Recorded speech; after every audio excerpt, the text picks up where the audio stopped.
Ben ritrovati gentili amici e amiche alla visione all'ascolto per quanto riguarda questa edizione flash del mattino con le ultime notizie.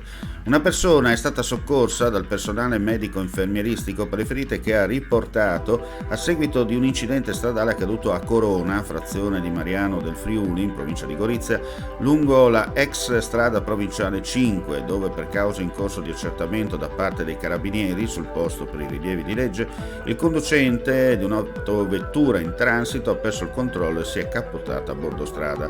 Apparentemente nessun altro mezzo coinvolto. Gli infermieri dell'Assore sono inviato sul posto l'ambulanza proveniente da Gradisca di Sonzo e l'elicottero. La persona è stata presa successivamente in carico dal personale medico-infermieristico e trasferita con ferite non gravi all'ospedale San Giovanni di Dio di Gorizia. Sul posto i vigili del fuoco per la rimozione del mezzo e la messa in sicurezza della sede stradale. A Fogliano, Re di Puglia, lungo la regionale 305, è avvenuto uno scontro tra un'auto e una bici. Il ciclista è stato soccorso dai medici.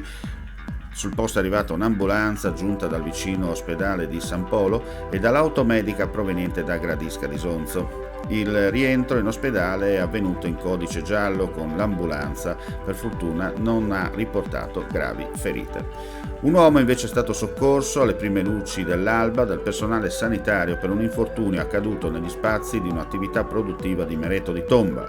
Per causa in corso di accertamento da parte dei carabinieri è rimasto ferito ad un piede. È stato preso in carico dal personale sanitario e a bordo dell'ambulanza trasportato al vicino ospedale di San Daniele. Ha riportato ferite non gravi. Termina qui questa edizione flash del mattino. Ulteriori news come sempre sul nostro sito friulitv.net. Grazie per la visione all'ascolto e non resta che augurare a tutti voi un buon proseguimento di giornata.